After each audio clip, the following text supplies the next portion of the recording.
Hello, science enthusiasts. I'm Jason Zakowski. And I'm Chris Zakowski. We're the pet parents of Bunsen, Beaker, Bernoulli, and Bricks. The science animals on social media. If you love science and you love pets, you've come to the right spot. So put on your safety glasses and hold on to your tail. This is the Science Podcast. Hi, everybody, and welcome back to the Science Podcast. We hope you're happy and healthy out there. This is episode 5 of season 8. Chris, what did you think of Project Hail Mary? Oh, it was amazing. We went to the early show. I bought early tickets just for the excitement of the show, and Jason didn't want any spoilers, and we were so thrilled to go. And amazingly, the seat in front of me was broken. And so I had an unobstructed view to the theater screen, which was amazing. And it was full of heart and hope and joy and sorrow. And it just was an amazing roller coaster ride. Amaze. Yeah. I thought it was an excellent movie. It was a very faithful adaptation of the book, because when they take a book and turn it into a movie, it can go really bad, but I'm really glad it turned out well. Like you said, Chris, it has a lot of heart in it, but there's also a lot of good science too. And that's what I appreciated. What I loved is that Ryan Gosling as Ken was Beach, but in this movie, he's Teach. His job is teach. His job is teach. Yeah. Yeah. It's very cute. Very cute. I give it 5 thumbs down. I love that. I also give it 5 thumbs down. That's right. So that's a reference to the movie if you haven't seen it. Go see it, everybody. Statement. Yeah, go see it. Statement. All right, let's talk about what's on the show this week. In science news, we have probably, I'm not sure if it's controversial, but it's definitely going to ruffle some feathers. We're just going to be talking about a paper published in the Lancet about medical cannabis, and it's not all it's cracked up to be in this huge study, which for some people, they may find that a little frustrating, or you may be on team not cannabis. I don't know. And in pet science, we're going to be talking about diabetes in dogs. Now, this is not related to any study, Chris. We got asked by 2 separate people from social media, unrelated to each other, if we would talk about diabetes in dogs. And I didn't know much about it, so we did some research, and that's what we're going to talk about. That sounds great. Now, do you know any dogs with diabetes? No, but I'm going to be contributing some information when we get down to the prevalence in certain dog breeds, because I'll explain it when we get there, but that's something to look forward to in that section of the podcast. All right, let's get to the show. There's no time like science time. This week in science news, we're going to break down a huge analysis, the largest to date, on medical cannabis and its effectiveness on mental health. Under former Prime Minister Justin Trudeau, who is now dating Katy Perry, if you can believe it. I can. Okay, you can. His government decriminalized marijuana. And I feel like in 6 months after that came out, there were marijuana stores everywhere selling cannabis. Everywhere, on every street corner. Yeah. It was bizarre. Yeah. But before that, obviously people were getting it, and it was obviously illegal, and it was obviously a criminal offense if the police wanted to charge you with it. So there was a demand, and then poof, all of these mom and pop cannabis stores popped up everywhere. And of course, one of the things that folks were saying was they were so glad because they use cannabis for their health, or that's what they told the police.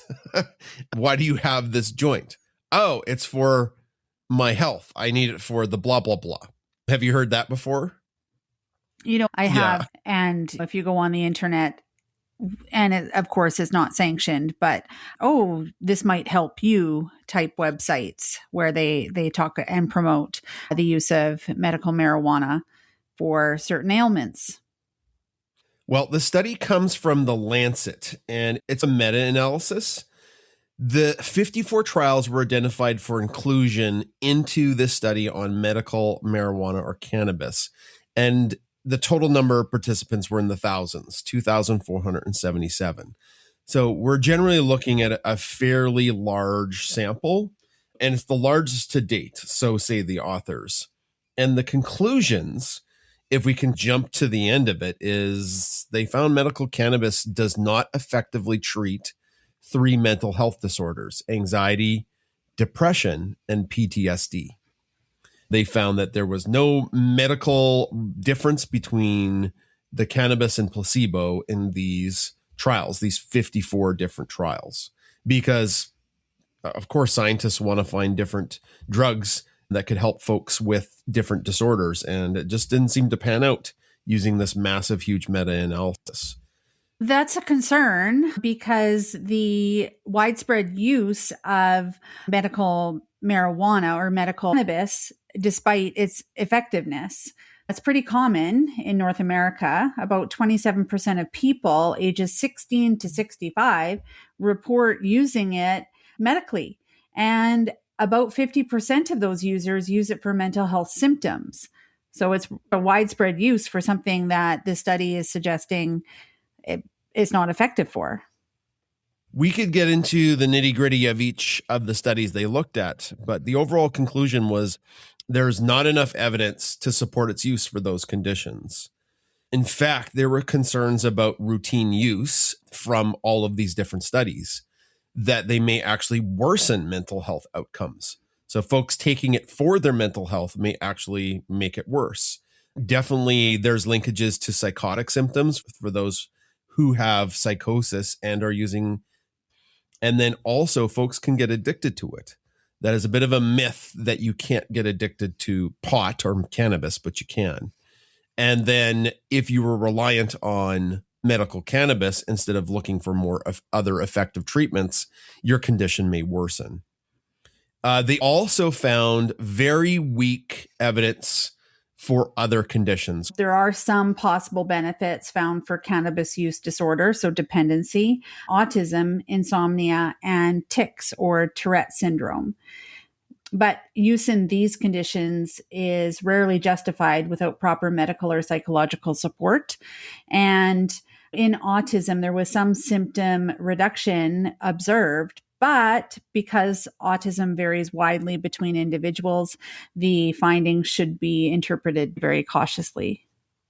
So if we can rule out a bit of those and some of the other mental health disorders of anxiety, depression, and PTSD, they did find evidence for support of some other conditions where cannabis may help. Epilepsy, it may reduce seizures or it does reduce seizures. Multiple sclerosis, it helps reduce the spasticity. So that's like the involuntary motions, involuntary movements that folks with multiple sclerosis have, and some types of chronic pain. So in those conditions, the meta-analysis seems to show that it may have some legitimate medical uses.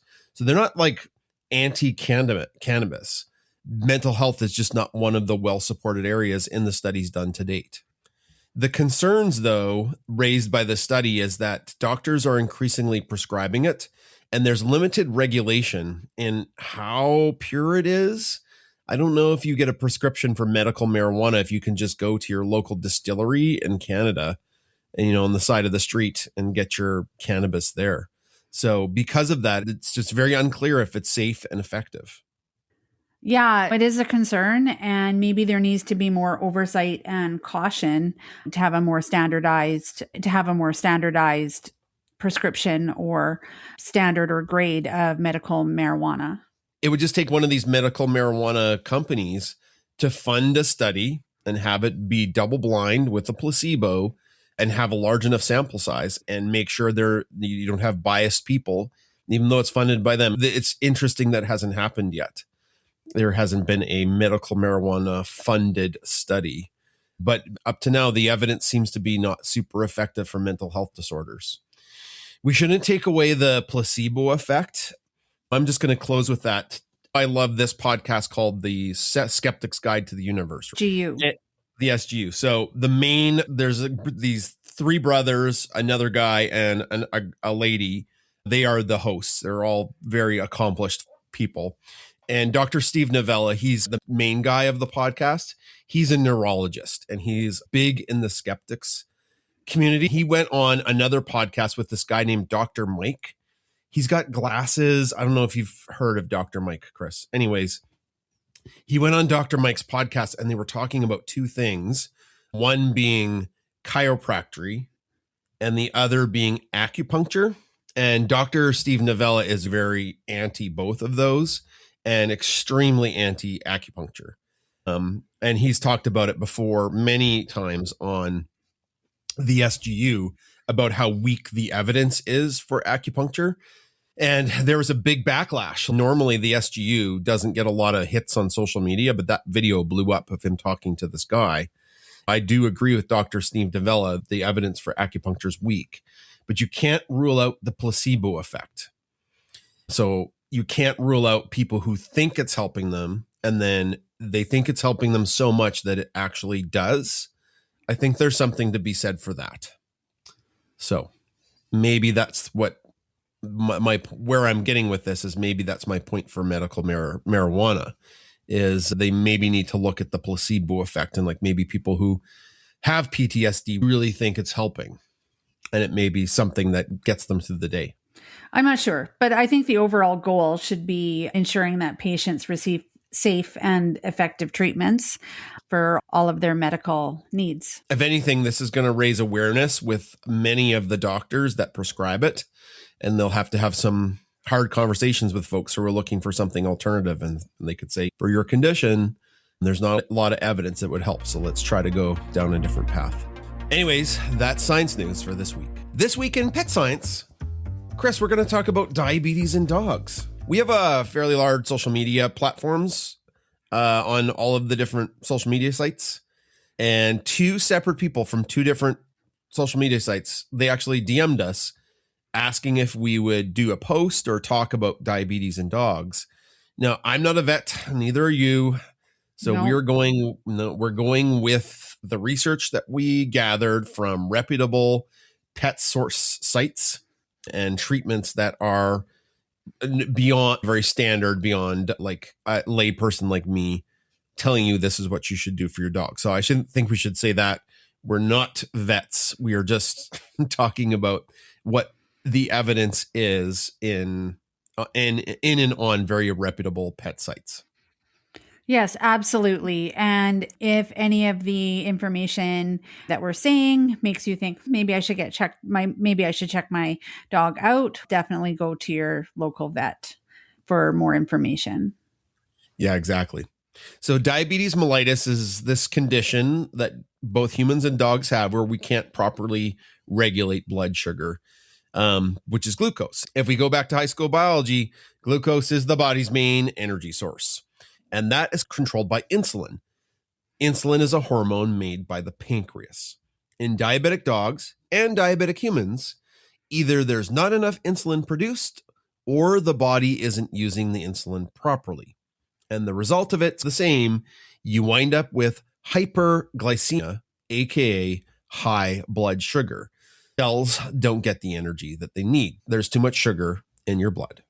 So a couple causes, the most common one is damage to the pancreas. So having that reduced insulin production, and that can lead to chronic inflammation, and age-related degeneration also is linked to the damage to the pancreas.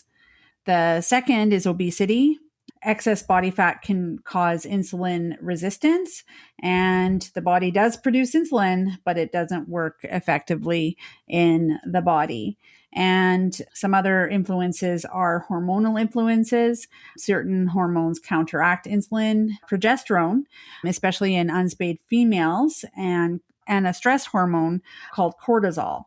And this could be why unspayed females are at higher risk of diabetes in dogs. And medications. So some drugs can actually increase the risk. So steroids like prednisone, they can raise blood sugar and interfere with insulin and insulin production. The part that I wanted to talk about was breed and genetics. So some of the higher risk breeds include miniature schnauzers, poodles, dash hounds and beagles. And Jason says dash hound like dachshund, but I'll say it. I'll say it both ways. But as you may or may not be aware, my stepdad Gord has a miniature schnauzer named Doc, and we just love him to pieces. He's such a good boy. But when Gord was in the hospital with his medical issue, his medical concern, I brought Doc every day to the hospital. And what we would do is we would go for a little walk around the unit to build up his strength, to build up his mental mindset, all of that. And we had Doc with us, and a couple was ahead of us, and they stopped to talk to us about Doc.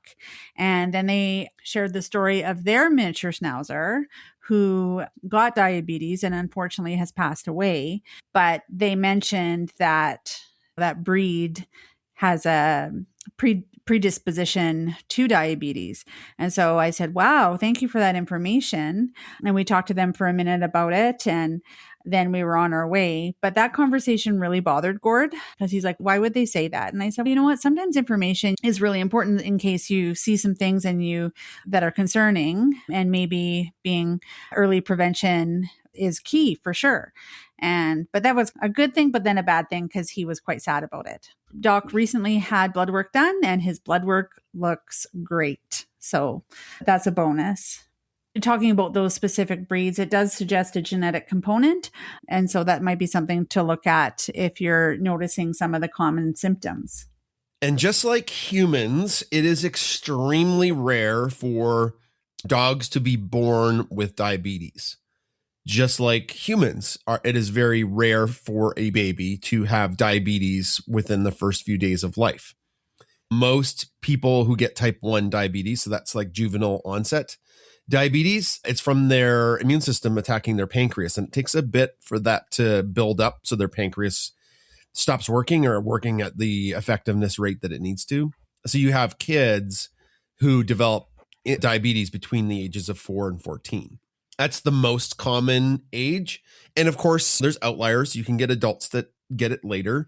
That's called LADA. And there's type 2 diabetes, which develops when you're over 40, where the body becomes resistant to insulin. With dogs, again, congenital diabetes is extremely rare. So you get dogs starting to develop diabetes when they're adults, when you are middle-aged to an older dog. So that's when the age range starts to become a risk. Of course, there's outliers. You can have little puppies that get diabetes. You can have very young dogs that get diabetes. But the most common age is the same age where you'd have type 2 diabetes in humans. I found that kind of interesting, and that's something I didn't know. I think as we look at our dogs and are thinking about, hey, do you maybe have a change in behavior? What are some common symptoms, or what are owners reporting? There are 4 big signs that can be considered classic signs. One of those is increased thirst. And the next is frequent urination, increased appetite, and weight loss despite eating more. So that's a bit of a oxymoron or a paradox. And some other signs are lethargy, having low energy, and cloudy eyes. So cataracts are very common. And they will potentially have recurrent infections. So like urinary tract infections or skin infections. And just look at their coat. Is their coat in good condition? If it's not, that could be an additional sign. But there is an emergency sign out there. It's a life-threatening complication. It's diabetic ketoacidosis, DKA. And those symptoms include vomiting, weakness, dehydration, and rapid breathing. And that requires immediate veterinary care. Just like humans, it's diagnosed with their blood and their urine. You'd have high glucose levels in the blood, and you'd have glucose in the urine. I don't think we should go around tasting dog urine, but that was one of the tests back in the day for folks who had diabetes. They had sweet urine, which is gross, but that is something that I've taught kids before. Oh. So I know that's how they used to taste. They taste test it. And sadly, there was no cure way back when. You just died from diabetes. So you should probably have regular vet checkups with your dog, especially if you're one of the breeds that are at risk. And they'll catch it. They'll catch it with their urine. Keep making sure you're up to date with your vet checkups. If your dog does have diabetes or diagnosed with diabetes, they're probably going to be put on insulin. That's the main treatment. So most dogs require daily insulin injections, usually twice a day, just like people. And then the vet will train you to inject the insulin under their skin. And the whole idea is to keep their blood sugar within a safe range. There are other ways, such as diet and weight management, especially if it's a insulin resistant type of diabetes, like the older folks in humans. You can make sure they have a high fiber diet with complex carbohydrates, and you have a gradual weight loss over time with lots and lots of exercise. Chris, I don't know any dog with diabetes, but I know we have a couple people we're close to in our community. Paula Moses comes to mind. She's talked lots about her. She's had dogs with diabetes in her life. What's the prognosis if your dog is diagnosed with diabetes? The good news, Jason, is that the prognosis looks great. With proper management, dogs can live happy, normal lives, and it requires a daily commitment from owners and those routine vet checkups that you were talking about. And with those treatments that you were talking about, like insulin therapy and diet and weight management, along with exercise and a commitment to monitoring, the dogs will stabilize well after an initial adjustment period. That's good news.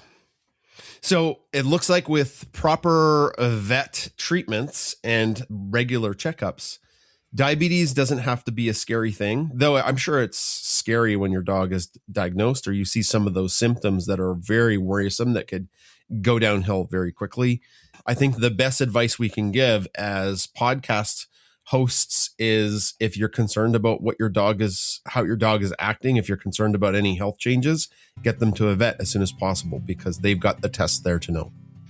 100%. And that's what I always say. Just, you know your dog best. And if there is a change, trust your gut and get them checked out. All right. That's Pet Science for this week. That's it for this week's show. Thanks for coming back week after week to listen to the Science Podcast. And a shout out to all the top dogs. That's the top tier of our Patreon community, the Paw Pack. You can sign up in our show notes. All right, Chris, let's hear those names that are part of the top dogs. Amelia Fettig, Ree Oda, Carol Hanel, Jennifer Challen, Linnea Janik, Karen Cronister, Vicky Otero, Christy Walker, Sarah Bram, Wendy, Diane, Mason and Luke, Helen Chin, Elizabeth Bourgeois, Marianne McNally, Catherine Jordan, Shelley Smith, Laura Stephenson, Tracy Leinbach, Anne Uchida, Heather Burback, Kelly, Tracy Halberg, Ben Rather, Debbie Anderson, Sandy Breimer, Mary Rader, Bianca Hyde, Andrew Lynn, Brenda Clark, Brianne Hawes, Peggy McKeel, Holly Burge, Kathy Zerker, Susan Wagner, and Liz Button.